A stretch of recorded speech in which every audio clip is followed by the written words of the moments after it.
Keep yourself in the loop of everything football on the Golden State Media Concepts Football Podcast. The latest news on and off the field, be it college football, Big Ten, SEC, Big 12, Pac-12, ACC to the NFL. We've got you covered. Listen to the Golden State Media Concepts Football Podcast.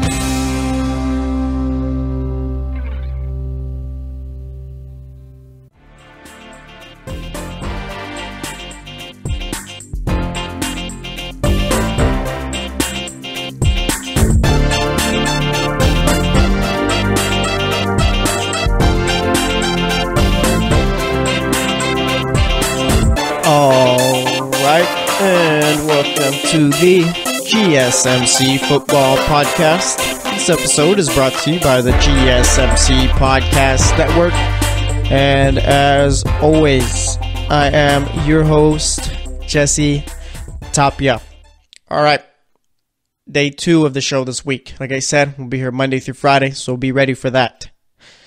Yesterday, we talked NFC East. We've covered the AFC East and the NFC East so far in the last 2 shows. Now, I had my choice at picking a different division. Honestly, I had no clue which division it was going to be going in, but I figured it out. We're doing NFC West today. A lot of storylines there to talk about with each team. Okay, Cardinals getting a rookie quarterback in Josh Rosen with the 10th pick. The 49ers heading into their first full season with Jimmy Garoppolo leading the team. Jimmy Garoppolo's first full season. Jimmy Garoppolo's going into his first full season. Okay. Seattle, a bunch of off-season moves, I guess, but more so them getting rid of guys than bringing them in. So they're going to be an interesting team to be following this year. And then we got the LA Rams, Super Bowl contenders for me. Arguably one of the best teams in the NFC, if not the best. All right. I'll still give that title to the Eagles, but given the moves that the Rams have done, they're right there. All right, so I figured, NFC West, good place to start. So since we did the NFC West today, we'll be doing the AFC West tomorrow. That's how it's going to go. All right, we're going to do one, regional conference, regional division one day. We'll do the opposite the next, meaning, like I said, AFC East was last Tuesday. Next episode, we did the NFC East. Today we're doing NFC West. Tomorrow we're doing AFC West. So you get the gist of it. All right. But yeah, the NFC West is going to be probably one of the better divisions of football. And honestly, as I look at it, as I look at the NFC, there's not really one truly bad team there. All right. Cowboys should be better. The Giants should be better. The Eagles are already good. The Redskins should be better. The Bears should be better. The Lions, I think, are already a good team.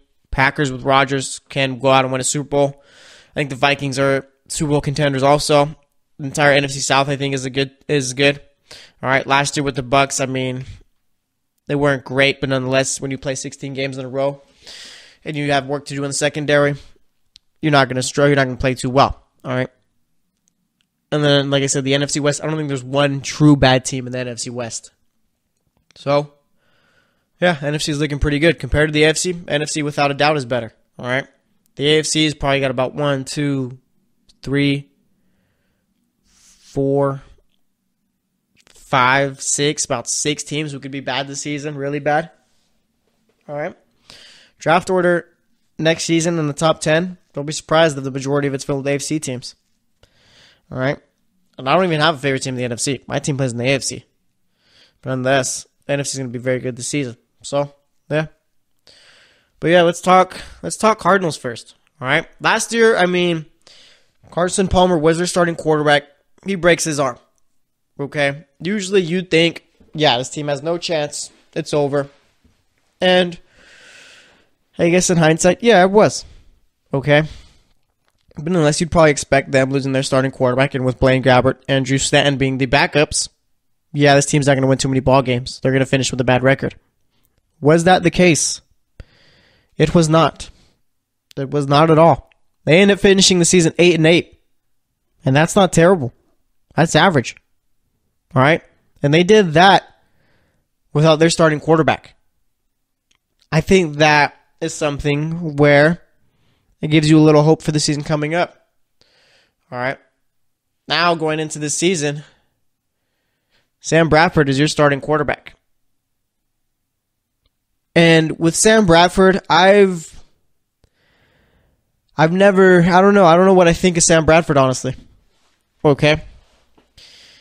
Sam Bradford he's had a very odd career. I'm about to pull up his stats right now so we could just get some context as far as his just his career. The guy really can't stay healthy. All right. But nonetheless, he's been in the league since 2010 actually. All right, played 4 full seasons with St. Louis. 2014 didn't play with him because he was hurt. And not even like entirely full seasons. It was more so just he was hurt in his second season, only played 10 games. So first year, 2010, he comes out, starts 16 games. They go 7-9. Completes 60% of his passes, 3,500 yards, 18 touchdowns, 5 interceptions. The next year, he plays 10 games. They go 1-9, 6 touchdowns, 6 picks. Not great. 52% completion percentage. Big dip. 2012, plays 16 games again. They go 7-8-1. Nearly 60% of his passes completed, 3,700 yards, 21 touchdowns, 13 picks. 2013, starts 7 games, goes 3-4, 60% completion percentage, nearly 1,700 yards, 14 touchdowns, 4 picks. That's his last season in St. Louis. All right, 2015 heads over to Philly. He plays 14 games. They go 7-7. 65% of his passes are completed. 3,700 yards, 19 touchdowns, 14 picks. 2016, he plays 15 games. Goes 7-8. 71% of his passes completed, which was a league best. 3,800 yards, nearly 39. Had 20 touchdowns, 5 picks. Supposed to be the starter this season for Minnesota. This past season, only plays 2 games because he gets hurt. In those 2 games, completed 74% of his passes, 382 yards, 3 touchdowns, no picks. So, over his career, I think you could say he's been pretty underwhelming as a starting quarterback. His career record is 34, 45, and 1. He's thrown for nearly 20,000 yards. All right, he has 101 touchdowns, 57 interceptions. Okay. Sam Bradford isn't a guy who is going to change your franchise. Okay. He's not a guy who's going to go out and win you ball games or anything like that. He's a guy where he needs talent around him to succeed. All right. And he's not necessarily a bad quarterback or anything like that. It's just he's not great. And injuries have played a part in his career so far. A big part. He's only played 16 games twice in his career. Okay. That's it. Obviously, that's not a huge recipe for success.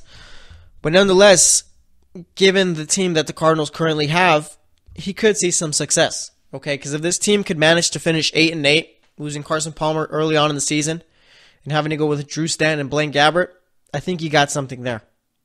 Okay, and I'm not expecting Sam Bradford to take this team to the Super Bowl or anything like that. But nonetheless, I think he's going to play well with this team.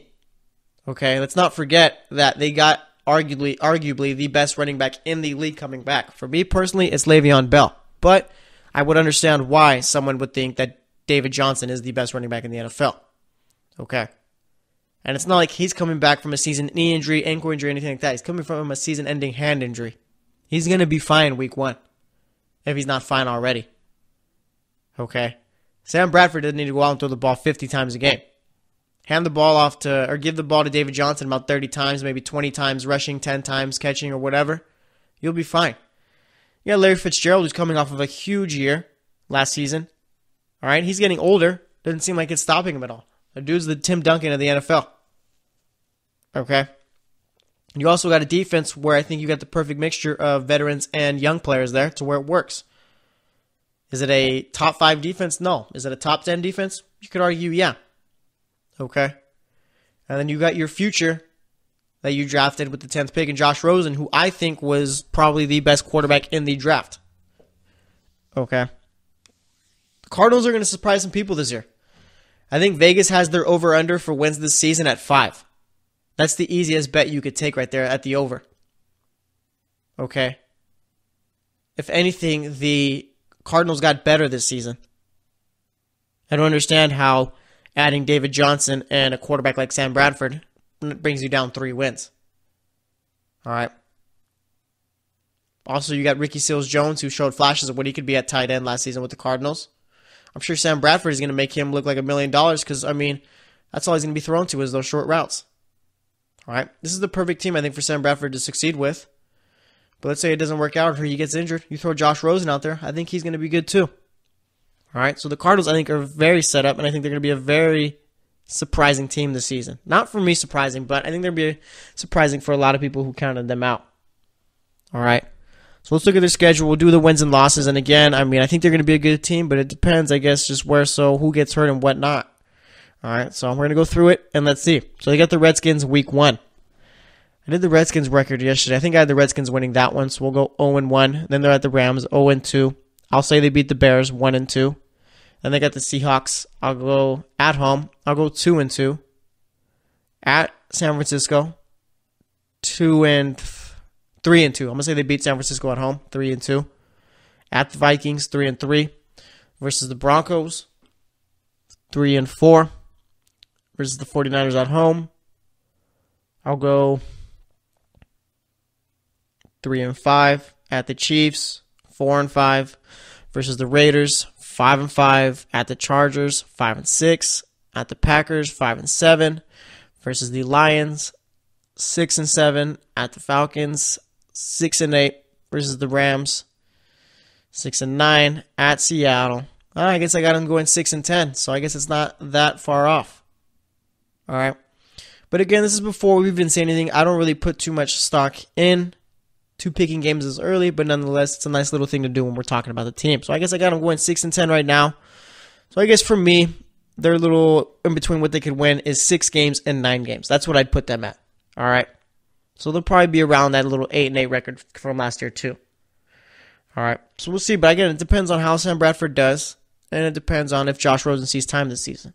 They do have a solid team. But like I said, I mean, those these NFC games are tough to pick because there's a lot of good teams out there.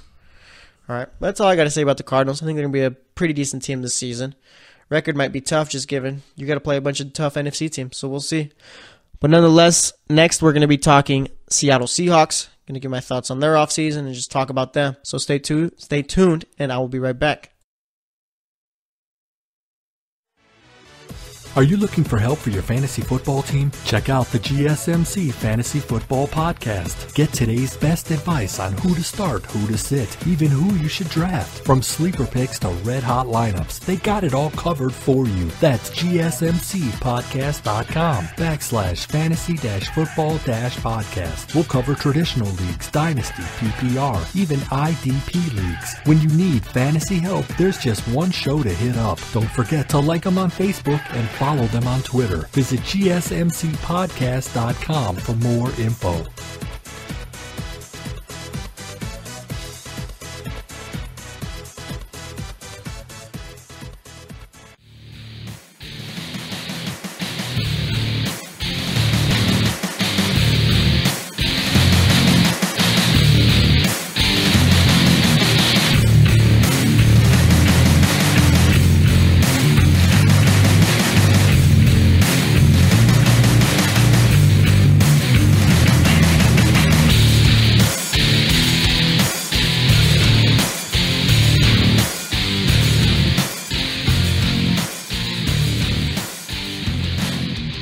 All right, and welcome back to the GSMC Football Podcast. We spent this first segment talking about the Arizona Cardinals.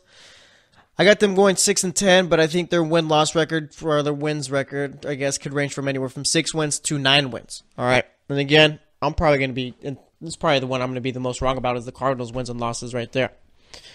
Okay, but nonetheless, we'll see what they end up doing this season. They can be a playoff team. Like, that's a possibility. I wouldn't put that past them. They can be a playoff team. It's just a matter of it's too early to tell, and there's a lot of good teams in the NFC, like I said. All right. So now we're going to talk Seattle Seahawks. The Seattle Seahawks had their Super Bowl window from the year they won it to, I guess, last season. All right. Very well could have won 2 Super Bowls. Okay. But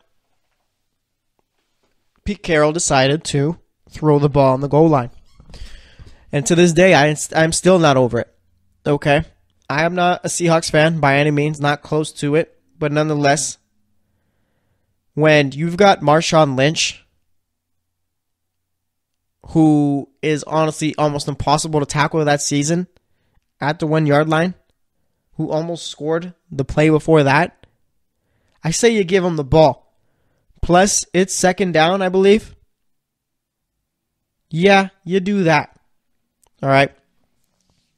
But nonetheless, Pete Carroll tried outsmarting everyone and tried throwing the ball, and Russell Wilson threw a pick, and thus started Malcolm Butler's career. All right. But now here we are, where the Legion of Boom is no more. Michael Bennett is gone. It's looking like Cliff Averill probably won't be playing for the Seahawks anymore. They're still trying to figure out what's going on with Cam Chancellor.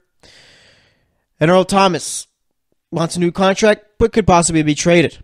Okay, this Seattle Seahawks team we're going to see this season is going to be completely different from what we've known the last few years. Not to mention, Richard Sherman is no longer there. Now playing for the rival 49ers, which is honestly a little crazy to think about given the rivalry that they had the last few years. Okay, let's not forget Richard Sherman's all-time post-game. What do you call that with Aaron Andrews? It's not a press conference. Post-game discussion, I guess, or whatever with Aaron Andrews. Call it Michael Crabtree sorry. I mean, that's an all-time moment right there. Everyone remembers where they were watching that, right? I figured it was that big, wasn't it? All right, but yeah. Now it's just a whole new Seattle team. I'm sure their plan was to build through the draft, and that's what they tried doing. In the first round, they took, with the 27th pick, they took Rashad Penny, running back out of San Diego State. I thought that was a reach. Okay, and you never really know if a pick is a reach until the player plays. Well, no, just given the grades that you got on a player and all that. So I'd say, yeah, that pick was a reach. But again, if Rashad Penny goes out and plays well, then no one's going to think twice about it, okay? And the Seattle Seahawks have had running back problems since Marshawn Lynch has been gone. All right, I feel like they went with like 5 different running backs last season, and none of them really worked out. I mean, you had your choice at Mike Davis, Eddie Lacy. Who else? I think there was another notable one. I mean, Thomas Rosling got his shot, but he's always been hurt. And it's just with Seattle, like I said, it just seems like since Marshawn retired, left the Seahawks, I should say, now that he's unretired and playing with the Raiders, they just really never found his replacement or chose not to and figured they could go with a 3-horse back or go with 2 guys. But like I said, it hasn't really worked out. All right, and Rashad Penny is going to be the starter this season, obviously. But it's a matter of maybe you had other needs to fill there, and you could have got better players there. Okay? I think they should have maybe went with Darius Geis. I got to double check where Sony Michel went, but maybe you go out and get a guy like that instead. And I know Sony Michel went to the Patriots at either 28 or 26. It's somewhere around there, I believe. All right? But nonetheless, I mean, I think you could have got better value at that pick. But, I mean, like I said, if Rashad Penny comes out and plays well, then no one's going to think twice of it. And I feel that the Seahawks have done well to draft and develop. So maybe that's where it is there. They trust their instincts, okay? Which I'm perfectly fine with. That's the guy that they wanted, and they got to that pick. It's like, yeah, this is our guy. This is the one we want, and I'm all for it. They got a plan. That's what they want, and that's fine. If they're like, hey, should we take a shot at Penny or whatever, then that's different. Okay? But nonetheless, they take him, round 1. Next pick is in round 3. They take Rasheem Green, defensive end out of USC. He's going to have a job to do now that Michael Bennett's not there. Cliff Averill probably not going to be there either. All right, so he's going to have to be ready from the jump. 4th round, they take Will Dissly, tight end out of Washington. Could possibly end up being Jimmy Graham's replacement now that he's back, or now that he's over in Green Bay. All right, and Jimmy Graham, I mean, a little experience. Did it work out in Seattle? I don't think we could say it officially did, okay? I think we say that there was times where it looked good. I mean, Jimmy Graham, I believe, had 10 touchdowns last season, so that's a plus. But he wasn't really the receiving yards monster that he was in New Orleans, and really hasn't been the same guy since. All right, so Will Dissly could possibly be his replacement. 5th round, they take Shaquem Griffin, outside linebacker out of UCF. All right, he's only got one hand. He's the one who was the big story of the draft season, I should say. Going to be playing with his brother, who is also on Seattle. I mean, with Shaquem Griffin, he's got talent, and I think he slid so far down because of the fact he does really only have one hand. But if the kid can play, then the kid can play. And this might end up being a very good pick by the Seahawks. Then in the 5th round, they take Trey Flowers, safety out of Oklahoma State. All right, and a lot of these guys that they took are going to, like in the mid-rounds, are going to have to step up and play like instantly. Okay? You take Michael Dixon with your 2nd pick of the 5th round. Probably the best punter in all the nation in college football last season. So I ain't got no problem with them taking a punter. You take Jamarco Jones with your 3rd pick of the 5th round, offensive tackle at Ohio State. Seattle has needed offensive line help in the worst way, so we'll see if maybe this guy gets some reps. Jake Martin in the 6th round, linebacker out of Temple. And then Alex McGough, quarterback out of FIU, Florida International University, in the 7th round. So that's how their draft went. Spent a lot of it on defense. Spent 4 picks on defense. And 5 actually on other picks. So I guess not as many as you'd like. But nonetheless, for Seattle, it's a matter of what can Pete Carroll and Russell Wilson do. Okay? Seattle isn't going to be a bad team this season because they do have a great head coach and a top 5 quarterback. All right? And those are one of the biggest, like the 2 biggest things you need there in order to be successful in the NFL. And I think with Seattle, they are going to have a decent offense, but their defense is what kind of scares me. Okay? What's going on with Earl Thomas? Is Cam Chancellor going to be playing this season? All right? Did you do enough to fix up the secondary? Did you do enough to fix up the linebacking corps? Did you do enough to replace Michael Bennett? Okay? So it's going to be very interesting to see what they end up doing this season. Do I think they're a playoff team right now? They're a fringe team. Okay, I think I'm leaning more so to saying they're not. The Seattle Seahawks, one of their biggest things about them was playing at home. Okay, I think that is now done. I don't think they're as intimidating at home, given what I saw when they played the Rams last season at home. Rams blew them out of the water. Okay, we never really saw that the last few years. And this might be a year where it's a little mini rebuild for Seattle and they just don't end up making the playoffs once again. Okay? Maybe they're just going to try and develop. Or maybe Russell Wilson is good enough to keep them in it and good enough to lead them to the playoffs. They're probably the one team where I have no clue what their season's going to end up like. I don't have an idea, I should say. Okay? They could go 11-5. Well, they could go 5-11. All right? And it all comes down to the defense, honestly. If the defense doesn't perform, they don't really got a shot at doing anything. And as of right now, I don't really like Seattle as a team. And I think that's fair to say. Okay? Is Pete Carroll's job on the line this season? I wouldn't say so. I think he's done too much there for him to be out as soon as they take a little dip in play. All right? But if there's no improvements or at least flashes of the guys they brought in, like as far as what kind of players they could be, if they could be solid players, I think that is a problem. And again, I wouldn't fire Pete Carroll or anything like that if they missed out on the playoffs, but there's a point where you need to see something at least. Okay? And it seems like, just like the Miami Dolphins, it seems like Seattle's going through a little culture change too. They got rid of the more vocal guys. Okay? So now we're going to see if that's actually going to help. All right? Because that Seattle team the last few years, last 5 or so years, I think you could say, amazing. I mean, probably one of the more fun teams to watch, just given they were the guys who were pretty much, everyone doubted us. And I think you could say that. Okay? Russell Wilson was a 3rd-round pick. Richard Sherman, I think, was a 5th or 7th-round pick. Okay? Buffalo didn't want anything to do with Marshawn Lynch. Doug Baldwin, no one saw him being the receiver that he is now. All right? So we'll see what they got going on this season. But like I said, it could go either really good or it could go really bad. So let's look at their schedule and see how many wins I got them at. I guess the range, I guess you could say.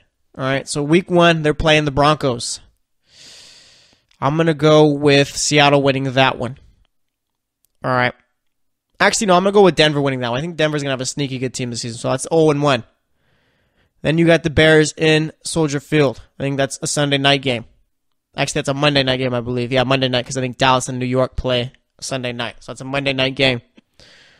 I'm going to go with the Seahawks. All right, I do think the Bears are going to be very good. Or not very good, but a decent team. But I think the little experience is going to help out Seattle. So that's 1-1. Then you got the Cowboys. I'm going to go Dallas. All right, that's 1-2. At Arizona. I believe I had the Seahawks winning that one. 2-2. Versus the Rams. 2-3. Versus the Raiders. 3-3. Versus the Lions in Detroit. 4-3. Versus the Chargers. 5-3. Versus the Rams. 5-4.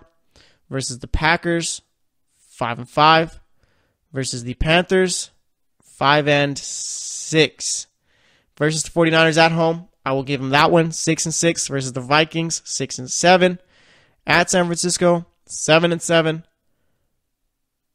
Actually, let's see. I got stuck there. I got them losing to the Broncos 0-1, beating the Bears 1-1, losing to the Cowboys 1-2, losing to the Cardinals, or beating the Cardinals, I believe, 1-3, losing to the Rams. Actually, I got them beating the Cardinals.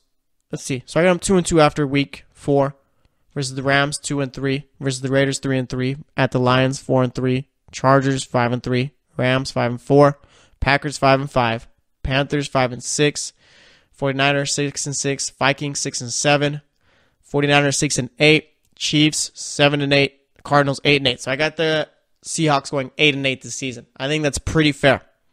All right, so I say they're going to be between 7 and 9 wins this season. All right, so yeah, basically, I guess I was right about where I have them at, I guess. So yeah, I got them going 8-8 as of right now. So we'll see what they end up doing, but like I said, that'd be a one loss. That wouldn't be an improvement by any means. They went 9-7 last year, so 8-8 would be a little worse off. So we'll see what they end up doing, but nonetheless, it's going to be interesting. Next up, we're going to be talking San Francisco, so stay tuned for that, and I'll be right back. Check out the show that's built on the MMA. From the UFC to extreme cage fighting, they got the fights covered. Check out the GSMC MMA podcast. Get the latest news on past or upcoming fights. Join us as we talk to and about some of the biggest names in the MMA, past, present, and future. When it's the fight game, there's just one show to check out. GSMCpodcast.com/MMA-podcast. Don't forget to like them on Facebook and follow them on Twitter. Visit GSMCpodcast.com for more info.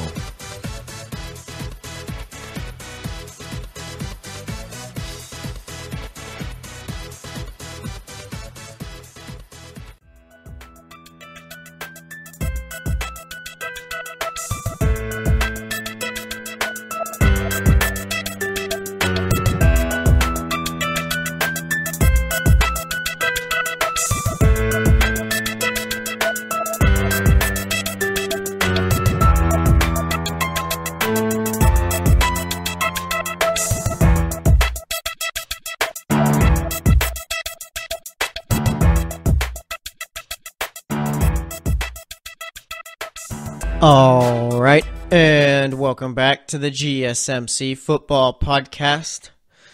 So far today, we've talked Cardinals and Seahawks. I got the Cardinals, I believe I said them going 6-10, and the Seahawks going 8-8. Of course, those are subject to change, and of course, they probably will be wrong. All right, but nonetheless, that's my little idea. All right. I got the Cardinals going from anywhere from 6 to 9 wins. Seahawks anywhere from 7 to 9. All right. And I think that's pretty fair. Seahawks got a lot of questions on the defensive side of the ball. Also on the offensive side of the ball, I feel. And as far as the Cardinals, they got a pretty good team. I think they got a tough schedule. All right. So we'll see what they end up doing. But nonetheless, I mean, Vegas having the Cardinals at over under 5 wins. I had them winning 6, so I guess that's not far off. But like I said, I mean, a lot of those losses could go the other way. And again, these are all way too early predictions. All right. And speaking of way too early predictions, that helps me come to my next team, the San Francisco 49ers. All right. Started off last season, what was it? 0-10? Ended up finishing the season 6-10, I believe. Yeah, 6-10, which was good enough for 4th in the NFC West. Yes, that means last place. But nonetheless, once they decided to go with the Jimmy G experience and throw him out there, things looked up. Things looked good for San Francisco. Okay? Looked like they could be a solid team in the future. I even saw some takes, if they were able to play in the playoffs, they'd go far. Okay? And I do think that Jimmy Garoppolo looked good last season with San Francisco. All right? I really do. I wasn't more so worried about the win-loss aspect of it rather than how is he looking with his teammates, all right? How's his footwork looking? Is he just pretty much just his play getting used to the team, all right? Because, I mean, before that, we've only seen Jimmy G play about 2 times, I think, as far as meaningful games. So I was really just looking to see what kind of quarterback Jimmy Garoppolo actually was, and it looks like he is a very good quarterback, or could be. He's got the tools to be. 49ers gave him, a 5-year, $135 million contract, I believe it was, or was it a 7-year, $135? I think it was a 5-year deal. All right. So now he's the guy going forward.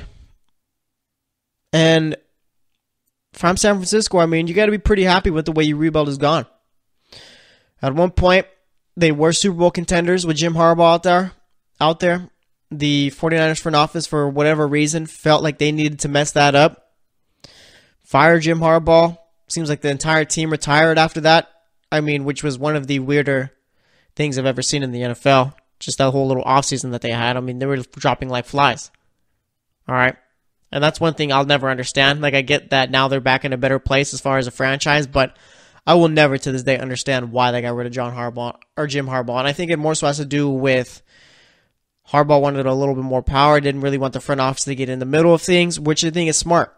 All right, seems like Trent Baalke wasn't the smartest guy out there. And Jed York seemed like he wasn't a very popular figure among 49ers fans. All right. And now that Jed York brought in Shanahan and John Lynch, they all seem to be best buds again.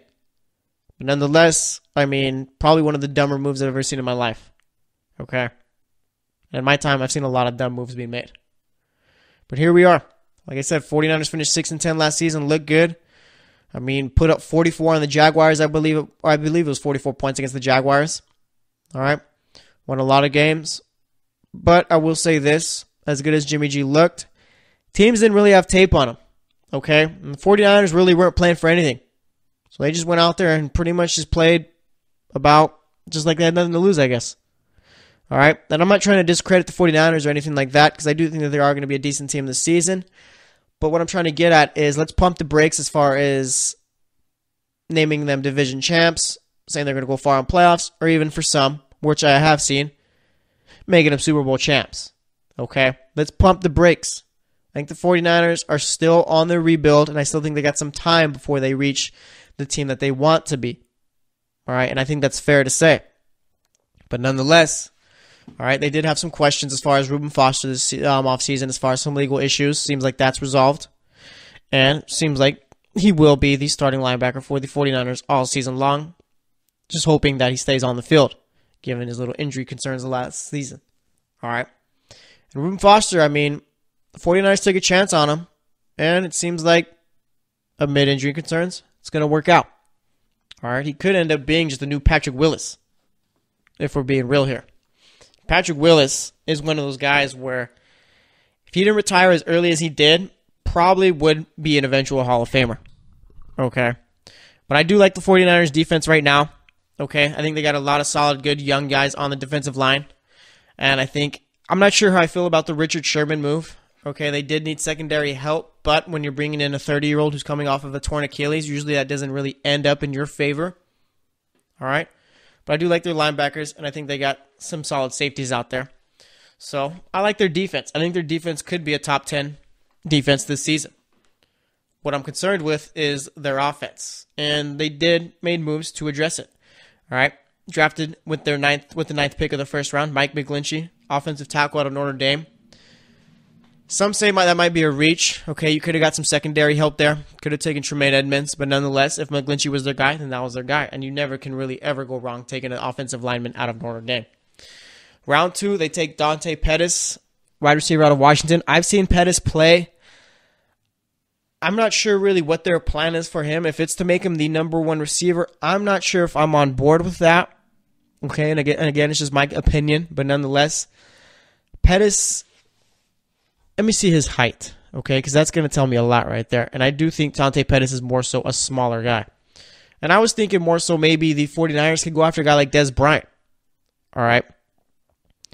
I think that Dez Bryant would be a solid. And Dante Pettis is 6'1", so he's got size. He's taller than I thought. I thought he was more so like a 5'10" receiver somewhere around there. So he's a little bit taller than I thought.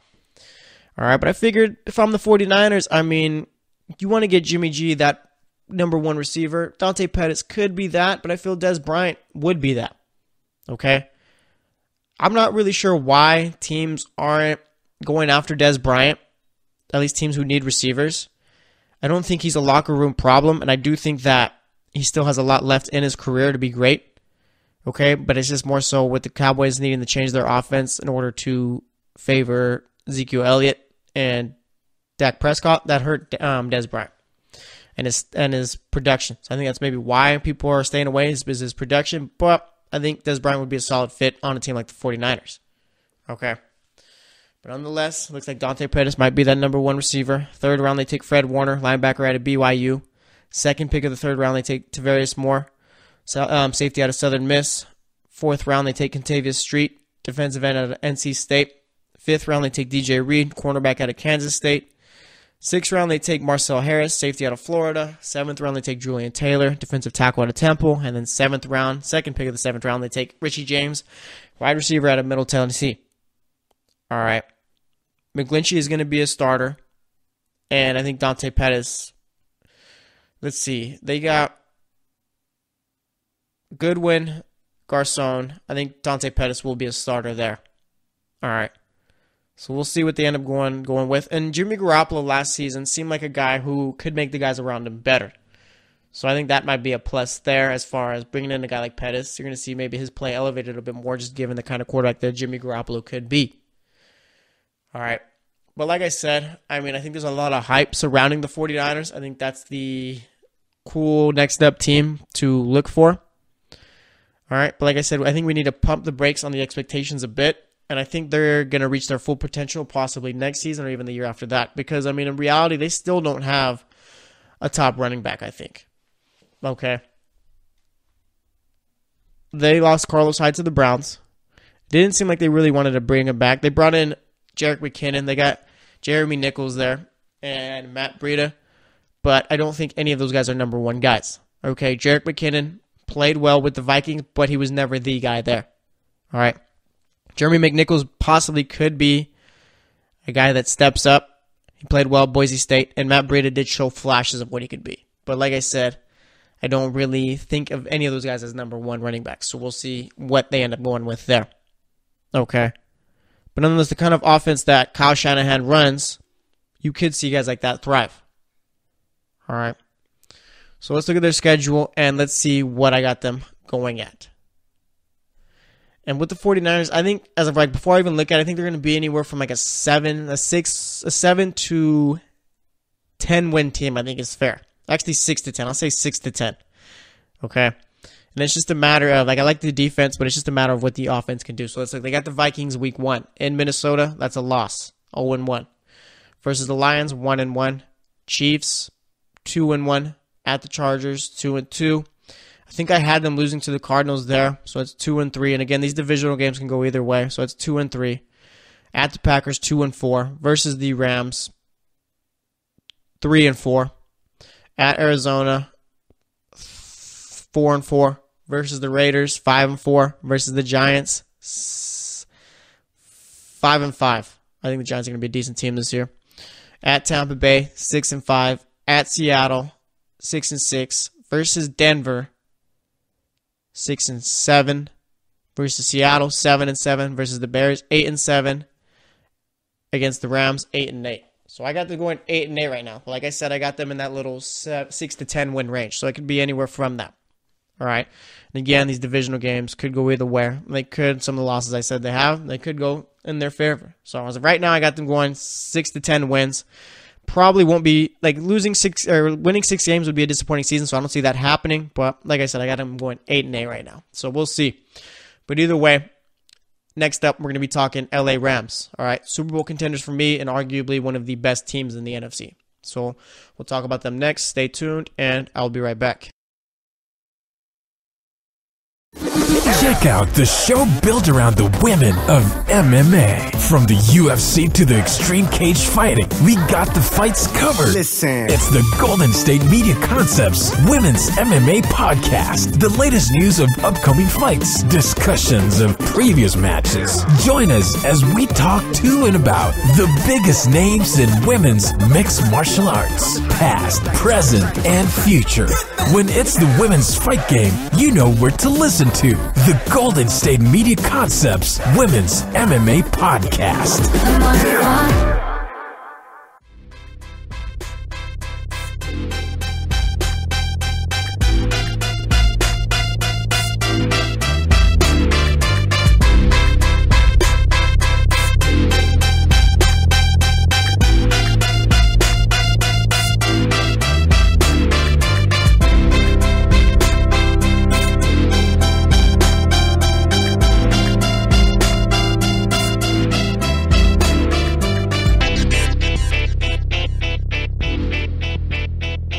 All right, and welcome back to the GSMC Football Podcast. This is the NFC West edition of the show.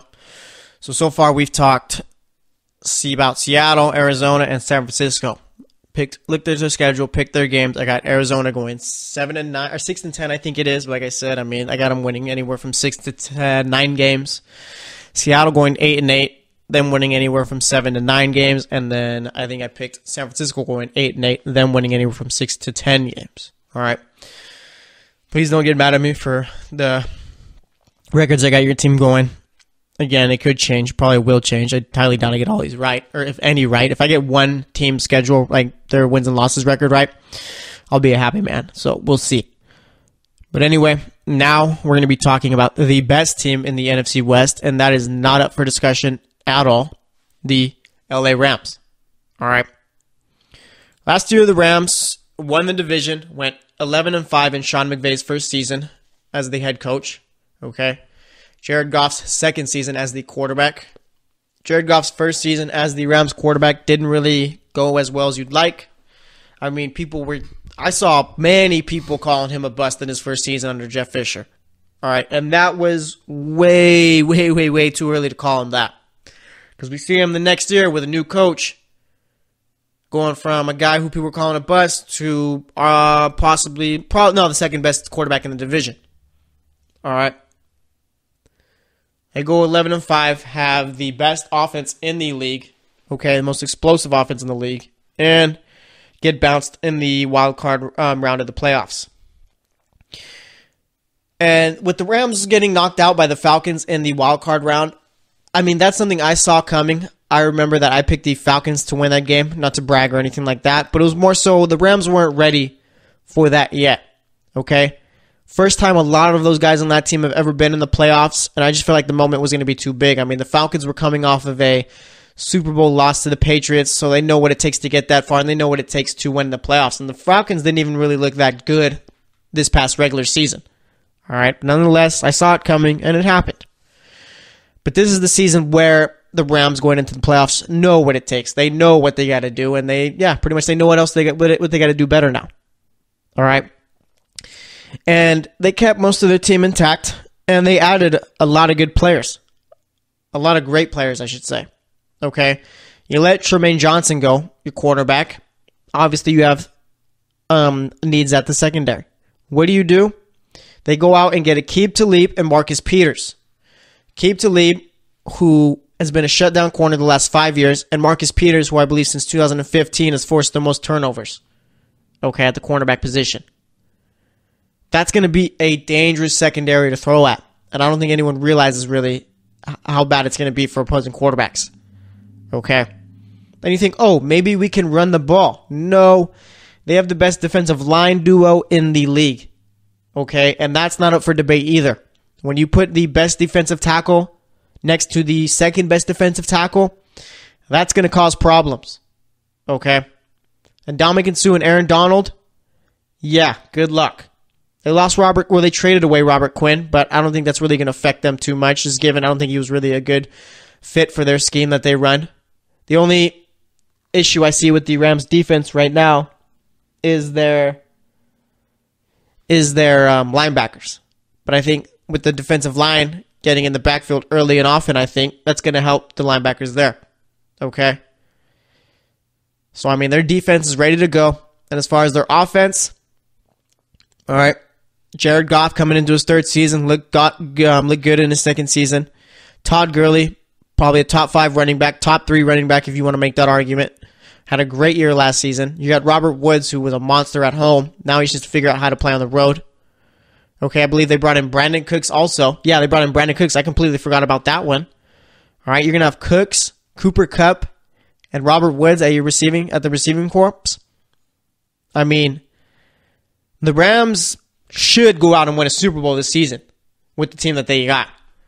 Okay, the only problem I see with all these moves that they've made is managing all the new faces and keeping everyone on the same page. Okay, because I guess the little, how do you say, cautionary tale is the Philadelphia Eagles. Remember, Vince Young called them a dream team? All right? Didn't really work out. Nnamdi Asomugha was never heard of ever again after that.